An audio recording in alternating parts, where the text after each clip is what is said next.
যে বাংলায় মেয়েদেরকে মা দুর্গার রূপ মানা হয়, সেখানে কি সত্যি এখন মেয়েদের সম্মান বা মর্যাদা আছে?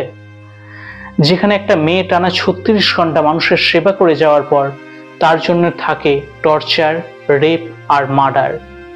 আমার মেয়েটা জনগণের সেবা করতে গিয়ে নিজের প্রাণটা বলি দিয়ে দিয়েছে।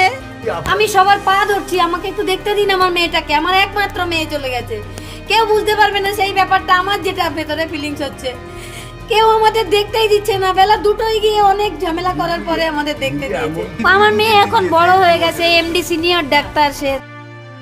হ্যাঁ, এটা মার্ডার, কোনোভাবেই সুসাইড না।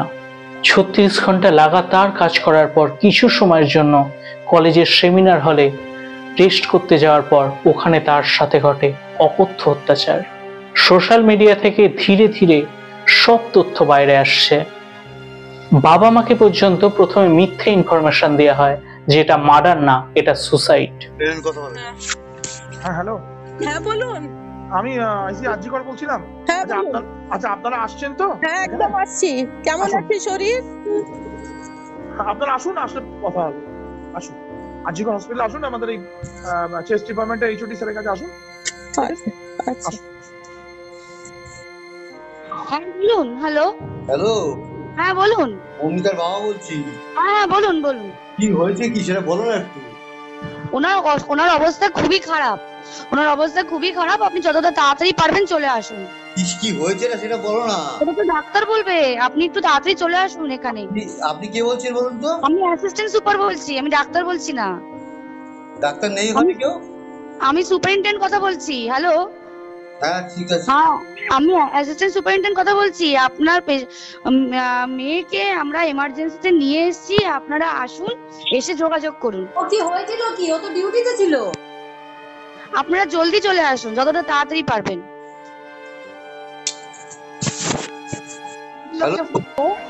হ্যালো, হ্যাঁ অ্যাসিস্ট্যান্ট সুপার বলছি।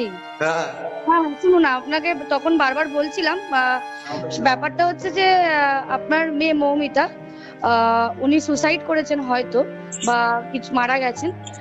পুলিশ রয়েছে, আমরা হসপিটালে সবার সামনেই রয়েছি, ফোন করছি।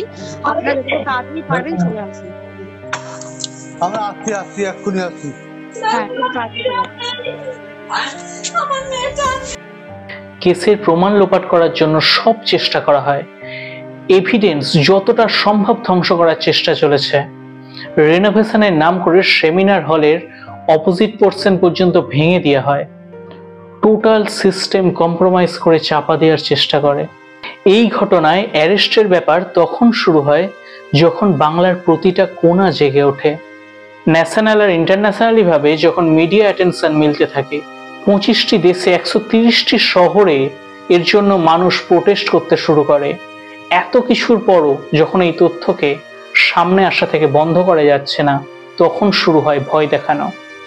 এই নিয়ে অনলাইনে লেখা বা ভিডিও করলে ধমকি ভরা নোটিশ পাঠানো শুরু হয়, যেন তারাই এই ঘটনার জন্য দোষী।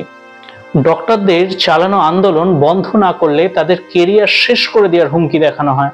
এই ঘটনার জন্য যা অ্যাকচুয়ালি করার দরকার ছিল সেটা ছাড়া ঘটনাকে চাপা দেওয়ার জন্য সমস্ত কিছুর চেষ্টা করা হয়, কিন্তু তারপরও এই ঘটনাকে দাবিয়ে রাখা যায়নি। যে ডাক্তার গোটা সমাজকে বাঁচায়, তাকেই আজ নিজেদের দাবি মেটানোর জন্য রাস্তায় নামতে হয়।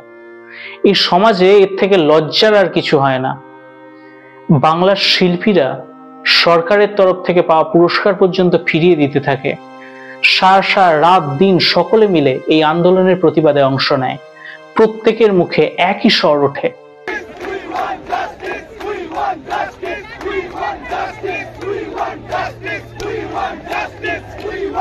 এই ভিডিও বা এই ধরনের ভিডিও যতটা সম্ভব শেয়ার করে ছড়িয়ে দিতে থাকুন সকলের মধ্যে। আপনাকেও এই প্রতিবাদে অংশ নেওয়ার জন্য ধন্যবাদ।